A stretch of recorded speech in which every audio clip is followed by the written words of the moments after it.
but it costs to be the boss. Bitch, shit ain't cheap. So gotta go back Hey, welcome back to another week of LIpz podcast. I hope you guys' week went good. It was hot as shit. It was hot as shit. And the rain kept coming out of nowhere. I don't know what. I felt like we had in the rain, but clearly we didn't. But we have a special guest in the building today, Kertasy. What's going on? Yes. Courtesy, your new favorite. My favorite Haitian. AKA Playboy of the Hood. AKA the dark skinned man with the forever tan. Look at skin though. You said forever tan. Forever tan. So tell us a little about yourself. You rap, Yeah, I'm a hip hop recording artist. I'm from New Jersey, Elizabeth, New Jersey. That's uptown. not the hood, that's like the fake hood. You gonna go out there and find out? The bougie hood or not? Yeah, they a homer. You were always in New Jersey? Huh? You were always in New Jersey? Yeah, like I I was born in Haiti. I actually was born in Haiti. I'm a Haiti baby. Like originally from Haiti. People think I'm African American or they're like, you have no accent. You might hear it. But yeah, I was born in Haiti. I came to the States when I was a little kid, like 2 years old. So I grew up in Jersey. And then Do you go back and forth to Haiti a lot? never. I've been there one time when I was like probably 8 years Really? old. So I don't even count that because I don't have no really good memories of it. haven't been there at all. So I always say when I go back to Haiti, I want to go there when I'm lit. Like, Yeah. I got family out there. Like, I have not seen since I was a little ass kid. So I know they like my cousins, my uncle would tell me like they looking at me on YouTube. Really? So they're like, damn, That is so sweet. Yeah, They like, probably think you rich. Like, Right, yes. Oh, that you know that goes. Send me some money. Let me get $50. Whatever you not using. You know. 7-year-old shirt. Oh, barrel of shit. But, you know about the barrels. Of course. Oh yeah. Well, my grandmother used to go in my room and try to like, so what you not wearing no more? I'm like, oh, chill. We bring stuff back to Haiti, and I'm like, I'm still wearing these sneakers. Right. You can find a use for anything, but what part of Haiti? Port-au-Prince, and my mother's side of the family are from St. Mark. Okay. Do you feel like you incorporate your culture though to your hip hop? Lately I have. I may say a phrase or so, but I never really tried to blend in Creole and hip hop. Cause real shit, like my Creole even kind of fucked up. You feel me? Like I'm so Americanized, but I'm so Haitian too at the same token. Yeah, you right at the end of the day. Yeah, at the end of the day, you feel me? So, but I never really tried to force it. And then I'll say some slick stuff here and there. But it came to the point that a lot of people thought I was like regular African American. So I would put the flag on my Instagram bio. And I still be getting hit up by people like, dude, you Haitian? Like, oh, that's dope. Like, I'm like, yeah, nigga, we got a style out here. Like, a lot of fly Haitians out here. You feel me? So I feel like I represent for the dark skins and for the Haitian ones because, you know, we both got made fun of growing up. I was about to say, do you feel like you got a point to prove, kind of? Yeah, of course. So you got made fun of, like, firsthand? You witnessed? Yo, when I was a kid, I did what? Black ass, darky, this, that, third. And now the same stuff I got made fun of, this is the same stuff that attracted so many women. Yeah. I have a lot of women who would say, like, yo, you like, I feel kind of weird like, when I get this, but they're like, you're so beautiful. I'm like, yo, that's what you tell a female. Like, it's like, how do you, I feel like they touch you like this when they say it to you. You're so beautiful. It's the skin though, for sure. It's like, oh, it's so pretty. And I didn't really get it when people like, yo, you have a nice complexion. There's a lot of black. You got that it's a lot of darks. It's like natural pregnancy glow. But I was be like, yo, there's a lot of dark skinned guys. Why you so infatuated with me? And they'll be like, but you know, you don't see what you see, what other people see because it's you. Yeah. You know what I mean? I just be like, yo, I just make sure, you know. They're like, what you do with your skin? I'm like, it's African black soap, cocoa butter, and I drink water. And I don't want to act like I'm some health nut. You feel me? But I drink some water, just some time. I don't know, but teaspoon of the water there, some shit. Yeah, but so I definitely used to get made fun of when I was a kid. What got you into hip hop then? Like, is that something kind of like naturally happened? Okay. It wasn't something I was forced down my throat because it wasn't like my parents were hip hop. They were like regular. They listened to the classic oldies, a lot of Bob Marley. You feel me? Because my parents had me when they was young. My mom was 18, so my pop was like probably 22, 23. So it was, you know, I mean, it was still kind of young, hip. So, but it was like And that around that time, I don't know, like, it's something I just gravitate to. You feel me? My mother said I used to be a kid just reciting raps or mimicking stuff. And then she'd be like, yo, cut that out. And then my father used to be like, God rest his soul, because he passed away when I was a kid. But my father used to tell my mother, hey, chill. He might be a big rap star one day. Just jokingly. Just jokingly. She's like, I used to be in the corner just mumbling. And she'd be like, cut that out. Yeah. And, you know, my pops was like, yo, chill, let him live. Let him just do him. Does that inspire you too? Like, oh, yeah, big time. No, big time. Because my mother now, she looks at me and she kind of like, she's so super, super proud. And she kind of cries what I do. Because she knows that this is what my father kind of foretold. Like, this might happen for me. And like I'm living out my dreams and doing something. Nobody in my family's like famous or nothing like that. So I'm like really the closest one from all my cousins to like that did something close to almost being put on. I always say that people say, don't say you're not on. You're on, you're not, you know what I mean? But until I'm where I want to be, I always feel like it's more work to do. Regular shit, but to the outside looking in, like around people in my neighborhood, they look up to me and I'm like, my nigga, you that nigga, you know that, right? And I be like, nah, yeah, bro. They're like, nah, but because I've done so much that they never knew anybody who done what I've done or was reachable, to them it's like, nah, it's a big serious thing. And I had to just finally realize that when I came back to the hood chilling. And you know, when you have grown men saying, yo, I'm still so much in the hood that I don't know if you trying to be funny or you really looking up to check me. these and shit, But sometimes you don't give yourself enough credit. That's something I know. Tell them what videos you was in recently. Talk about that. I was in Mano, Fuckboy's video. What was your role in that video? I was playing the fuckboy. Was that a role that came naturally to you? Nah, but I'm sure X will probably say that.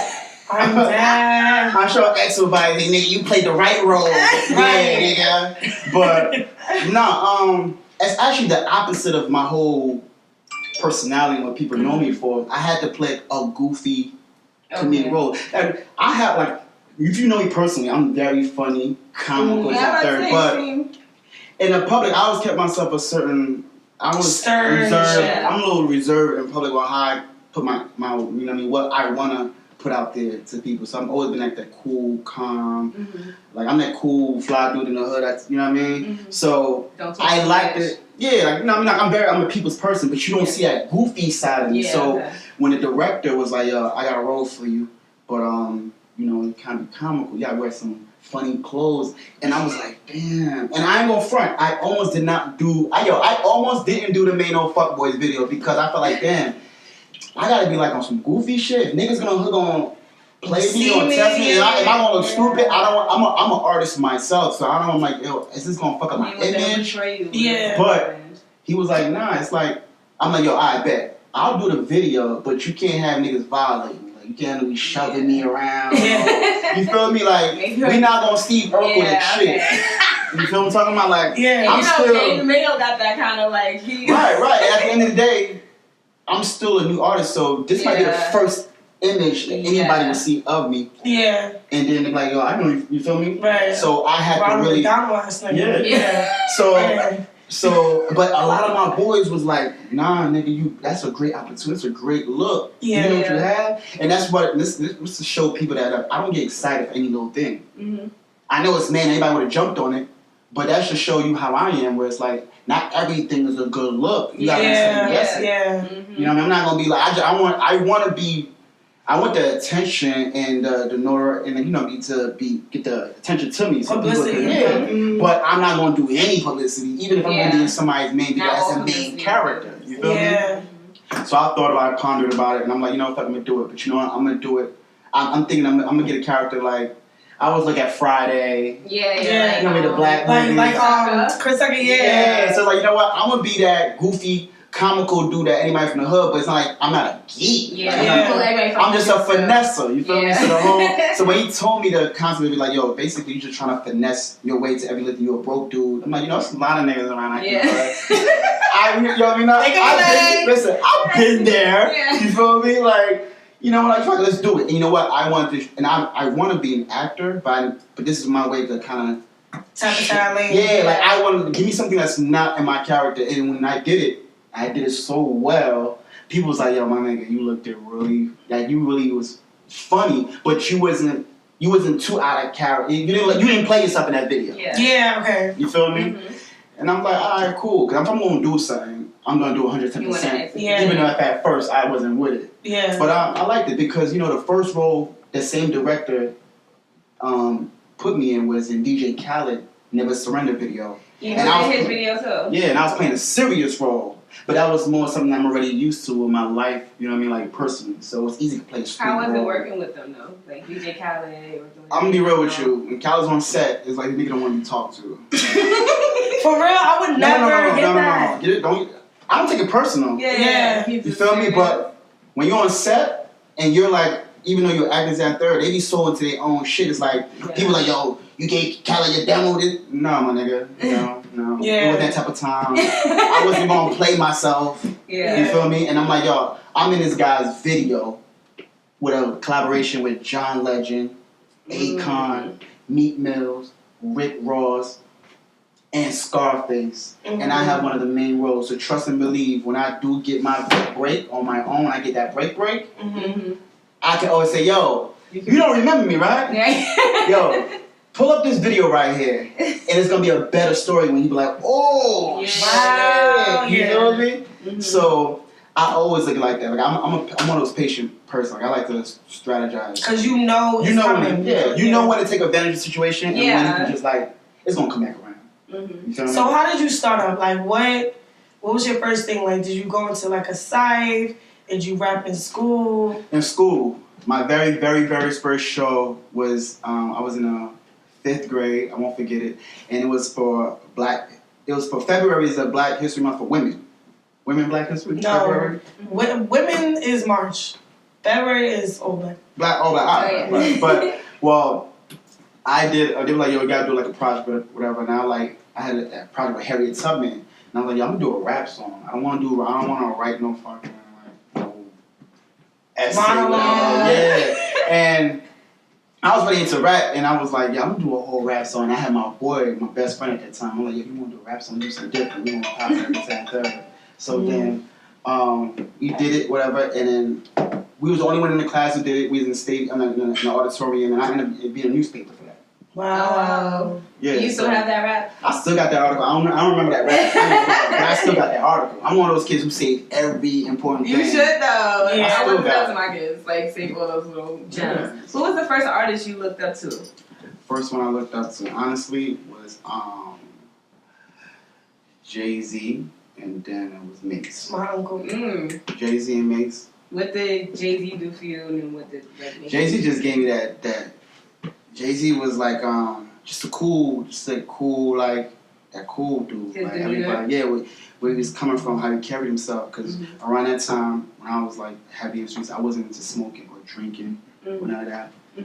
I was like, I relate to him because he didn't seem threatening, but he was in the streets. You feel me? And that's how I was coming up. He wasn't overdoing the thug life. Yeah, like I was in the streets. He wasn't upselling himself. Yeah. Yeah, exactly. Yeah. So even though I was doing what I was doing, I would never go to high school and brag about me trapping. Right. Even though I was in the hood where I trapped, people like, yo, were you by that park? And I'm like, nah. Like I was since a youngin', I never felt to brag about that. Like I was on my Italian shit heavy. Like real niggas don't speak what they talk about. What they doing. You feel me? You don't brag. And then I used to be walking down the hallways and see other kids who used to trap too, whether they from my hood or another hood, and they'll be playing with their packs, tossing it like just to show off, because you know the teachers ain't looking. Yeah. Just to be, you know what I mean? Or like, yo, they raided the block yesterday, yo. Being all loud just to get conversation and bring that attention. Like I'm about to. Like somebody gonna ask them something. Yeah, like, but you know, it was like, you know, when you young in high school, you don't know, but you just doing shit just to. But since a youngin', I just never wanted to show that I didn't think it was cute. I didn't want people to feel threatened by me.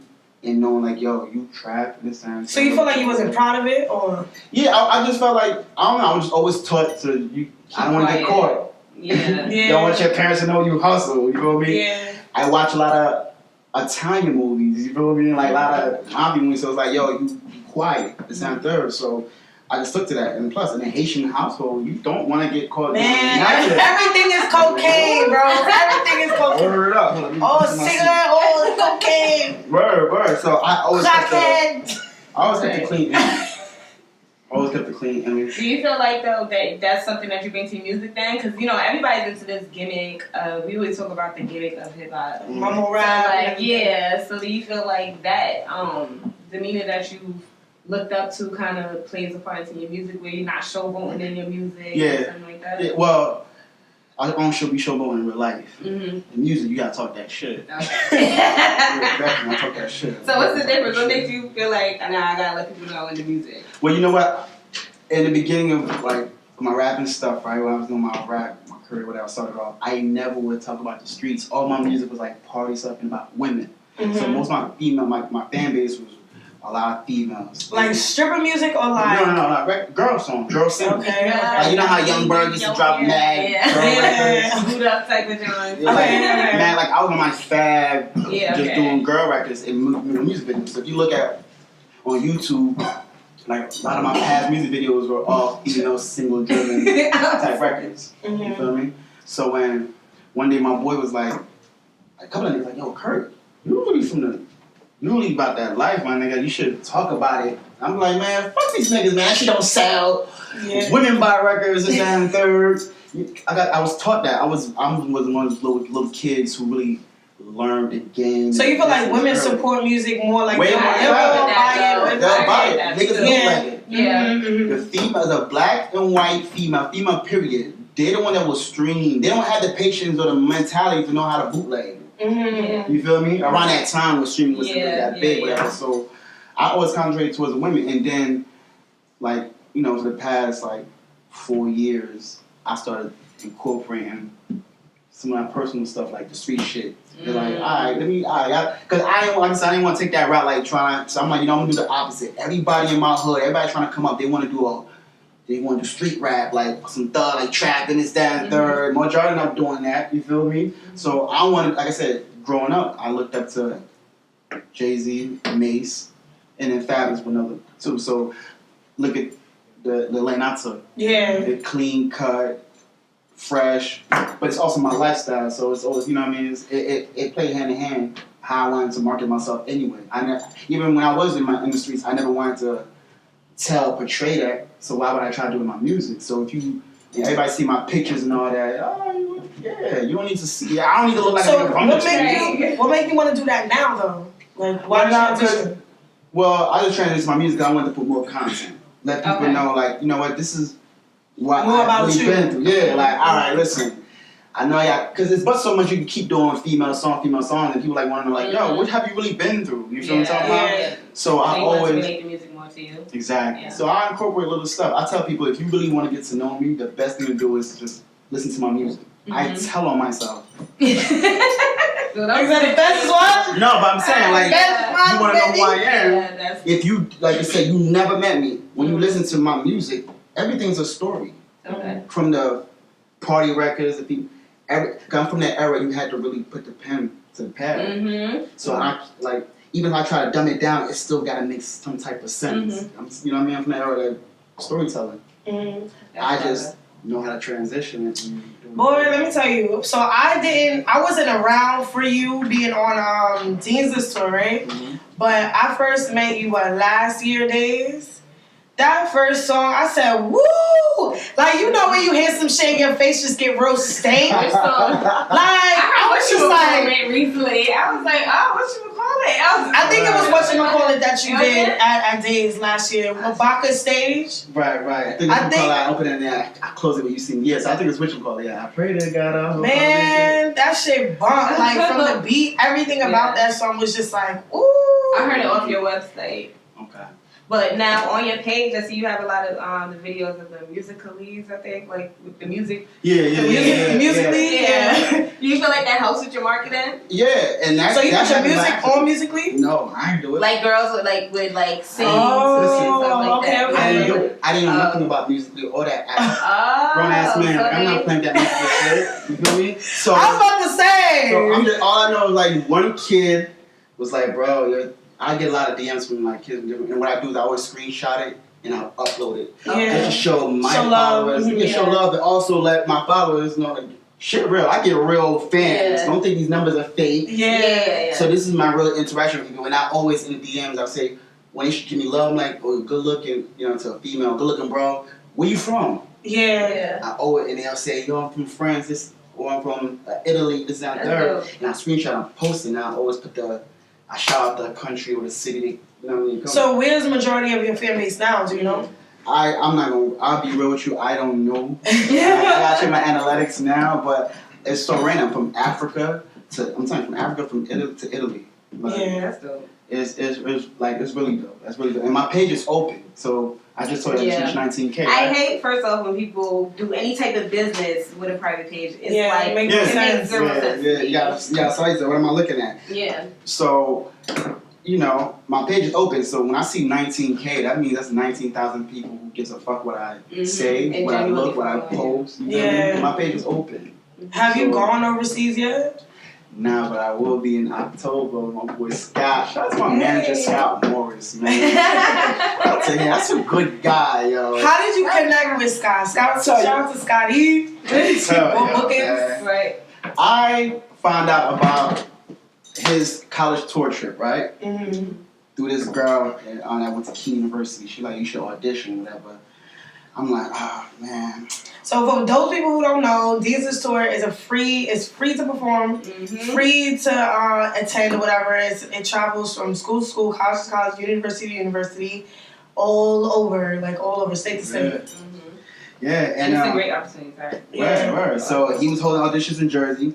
So I knew I was gonna get it. Yeah. Listen, I'm gonna say, look at the camera, right? I am one of the best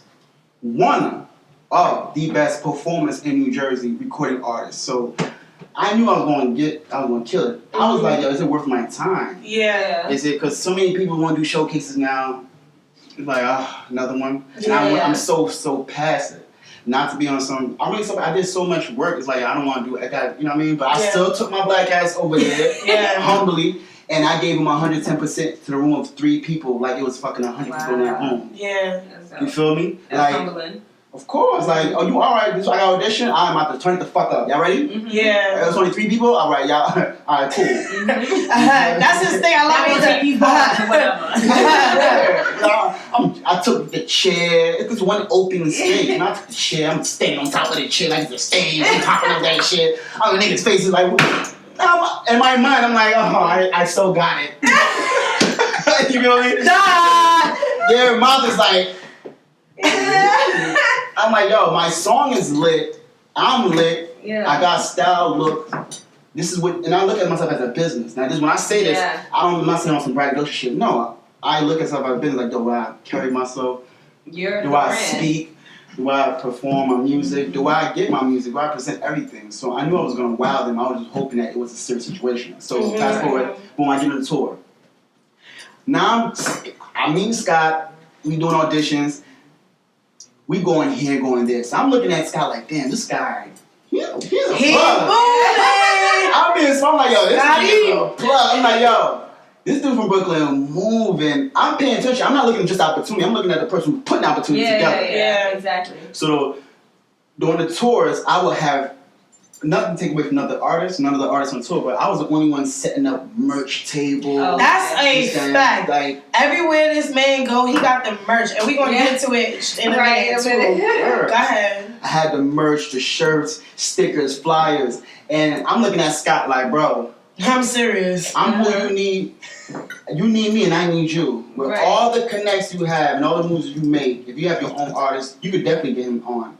And with all the energy and stuff, and the things that as an artist, I put up my own money. Yeah. It's hard to find, and I know how in Scott's position is very, very tricky to put energy into artists because you don't know what type of energy they're gonna put in themselves. Right. You know and then sometimes you go away. Exactly. And you got 110 niggas in your ear like, I'm with opportunity, but ain't willing to spend no bread. Yeah. You feel me? And I just knew that showing Scott how I move, it was, you know what I mean? It was solidified. Set of me. Yeah. So I still, Scott, you can't get in contact now. He's doing so much. So after the tour, I'll keep calling out text. I'm being consistent, but not too much. I'm like, yo, bro, fuck me. I knew, when I meet people, I can tell when they're going to be something. So it's always, people gotta understand that you have their relationship and see it from the start. Don't fuck with somebody, then leave, and then wait till you do some brayer shit, and you try to come back. Okay. Yo, you see somebody new on your team, you play them close. You hear me, ladies and gentlemen? You see somebody that's want to come up, that sometimes they're not doing what you're doing, but it's somebody you need on your team to do something that you like to do, that you need to get done. Play that person close, befriend them, and show them that you can bring something to the table that they don't have. Because at the end of the day, people only gonna fuck with you if you bring something they don't have. Yeah. What can you do that I ain't got? So with Scott, I was telling him about marketing ideas and stuff, and I was actually giving him ideas for his own artists. Because he's working with 2 other artists personally. So I'm like, bro, I ain't no hater. This is where you order this shit from. This is where you get this at. I get it for this low. You feel me? Because I genuinely liked the artist he was working with. And I'm in a position where I hate to see talented people don't do the right moves. Yeah. Like, damn, bro. You so talented, yo. Suppose somebody gave you the right, you know what I mean? Like, that's a waste of talent. Even I'm making a check, but you want to see good talent. Yeah, that's a fact. And now my mentality is in a position where I'm so comfortable with myself that I can share the limelight with somebody else, no feel intimidated. That's on some shit like, if I bring you to the limelight, you better hold it down like I will, my nigga, because I'm gonna look good. Make sure you look good. If I bring you along, make sure you look good along with me, or else you on your own now. You feel me? Alright, so top 3 things that Scott Morris has done that you feel like you OD respect or needed or whatever. Top 3. I'm a top 3. Because you know he like to hear about himself. He gonna love this section right here. Alright. Top 3 about Scott. Whatever show, when you say you gonna fly out somewhere, or you got a show out of state, he really do it. Second, what I would say, like, I'm trying to give general thing that everybody probably know, but personally, like, when he said he gonna do something, he get it done. And on top of that, he's willing to listen. And you know what I like about Scott too? Another thing is that if he don't fuck with you, you never know if he don't fuck with you. Business. He'll keep a straight poker face. and now that I know Scott personally, I know how he moves. Sometimes I can see him being polite with people. I'm like, yo, he really not fucking with you, you know? But he's gonna act like, you know what I mean? Like, yeah, you know what I mean? and it's good. And that's the reason why I like Scott. That's the reason why I fuck with him, because he's a genuine person with other people. You gotta align yourself with people with a partner that other people like. Yeah. Because if people don't like your partner, it's gonna fuck your shit up. Yeah. And if I need somebody to manage me, I need somebody that everybody like. Yeah. That wanna give them the hookup. Because I know as an artist, I'm gonna come through. When I come through, they're gonna like, oh, I really love you guys. So me and even he's my manager, but more like I got a partner situation. But I know how to play my role. I give him the respect as a manager, the boss. But we have an equal relationship where we can speak. And you know what I mean? Like I said, it's a more partner situation. But you talk about you talk about your self-investment, and I see you have a studio in your house. Yeah. How does that help you creatively? Oh, great! The best investment. Trust me. It's like now I can record. I don't have to rush. You feel me? Like when these niggas talk about something, oh, it took me 10, 20 minutes to do a fucking song.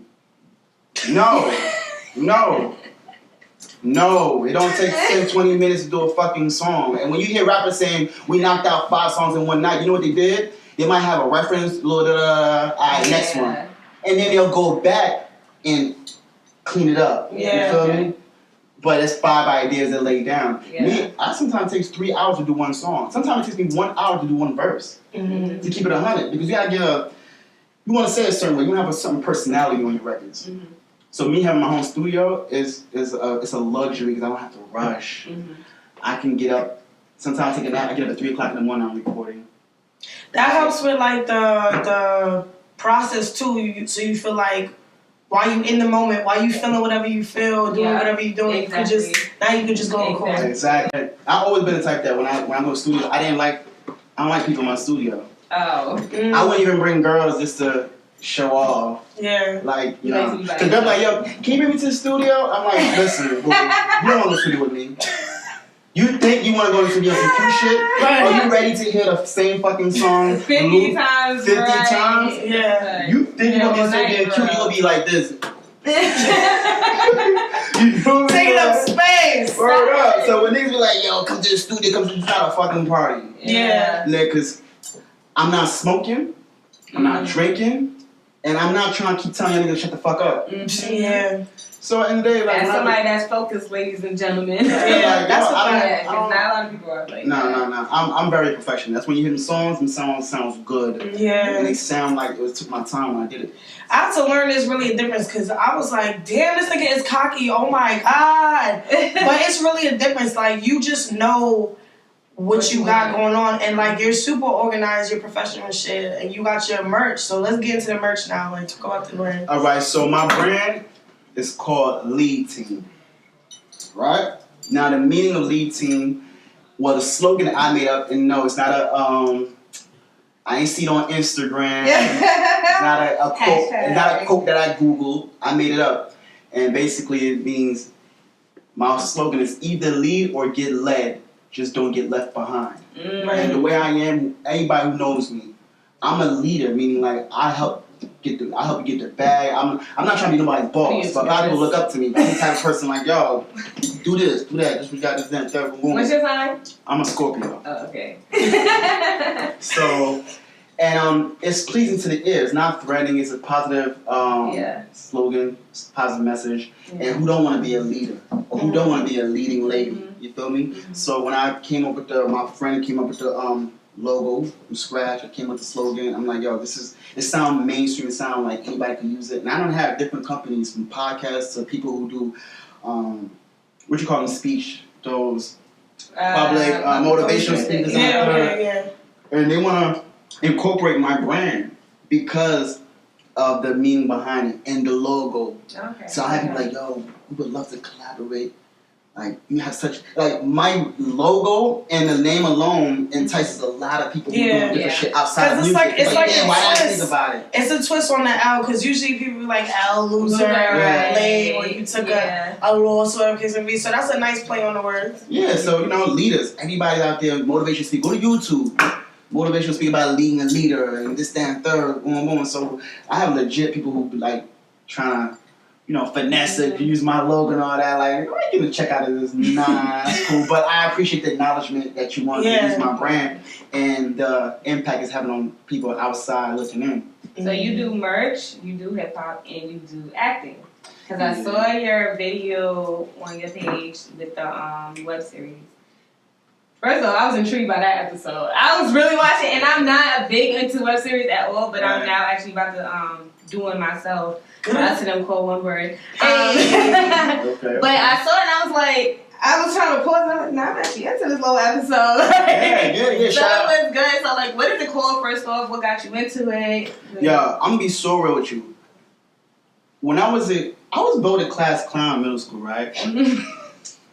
I always had a personality.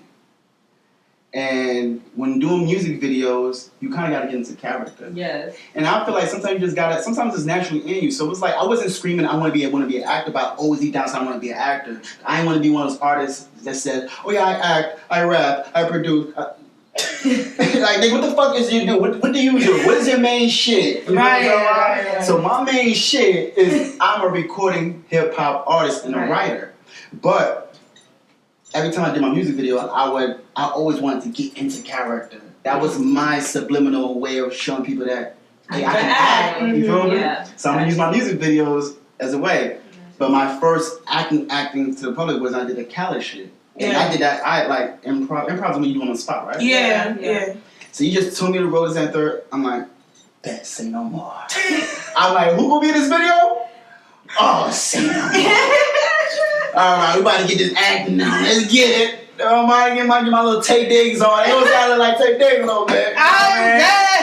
So let me get my shit. But I did it. When I did it, people was like, damn. I'm like, and people like, you should pursue this acting stuff. I'm like, yeah. But again, I always focus on one main thing. Mm-hmm. If the opportunity brings this up, I'll do it. But my main thing is I'm an artist. This is my goal. You feel me? Mm-hmm. So with the web series, they reached out to you or you reached out to them? After I did that Callit video, the director from New Jersey who did the web series, his name is Nimi Hendrix. Shout out to Nimi and Secret Society. Mm-hmm. He was holding auditions. Mm-hmm. And I was like, I'll audition. And when he do that, he would take a dialogue from an actual movie, but he won't tell you where he got that scripts and lines. Okay. He'll just say, read it how you think it should be. Mm. So I mean, I'm not, alright, bitch. So when I came to audition, I read it how I felt it should have been done. Mm-hmm. He said I knocked it out the first try. He gave that position, he gave 7 people that same role to audition for.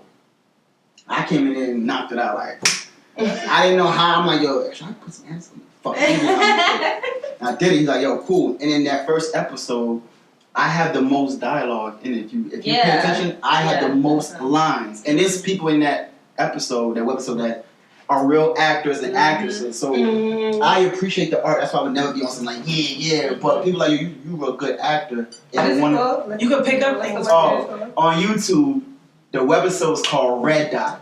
And it's not your hood type of show. It's like, about trained killers. And I'm second in command of a boss in the streets. And my character, when you look at all the episodes, my character always dresses up.